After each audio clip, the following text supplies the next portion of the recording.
আপনার জীবনে কি একের পর এক সমস্যা আসছে? তাহলে হয়তো এই আয়াতটি আপনার জন্য। বিসমিল্লাহির রহমানির রহিম। প্রিয় দর্শক, কখনো কি মনে হয়েছে, কেন আমার জীবনেই এত পরীক্ষা? কেন আমার দোয়া দেরিতে কবুল হয়? কেন আমি এত কষ্ট পাই? যদি এমন প্রশ্ন আপনার মনেও আসে, তাহলে কোরআনের একটি আয়াত শুনুন। নবী ইব্রাহিম আলাইহিসসালামকে আল্লাহ পরীক্ষা করেছিলেন। তাকে নিজের জন্মভূমি ছাড়তে হয়েছিল, তাকে আগুনে নিক্ষেপ করা হয়েছিল, বহু বছর সন্তান ছাড়াই অপেক্ষা করতে হয়েছিল।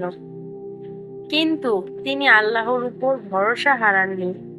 আল্লাহ কুরআনে বলেন, ফাইন্না মাআল উসরি ইউসরা, ইন্না মাআল উসরি ইউসরা। অর্থ, নিশ্চয়ই কষ্টের সাথে স্বস্তি আছে, নিশ্চয়ই কষ্টের সাথে স্বস্তি আছে।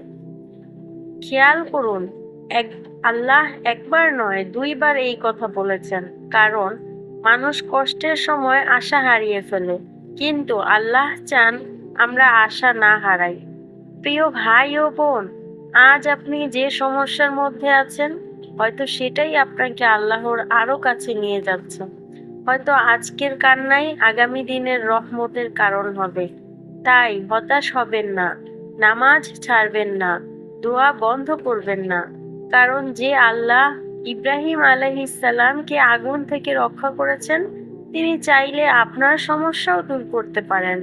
আল্লাহ যেন আমাদের সবাইকে ধৈর্য ও তাওয়াক্কুলের দান করেন। আমিন।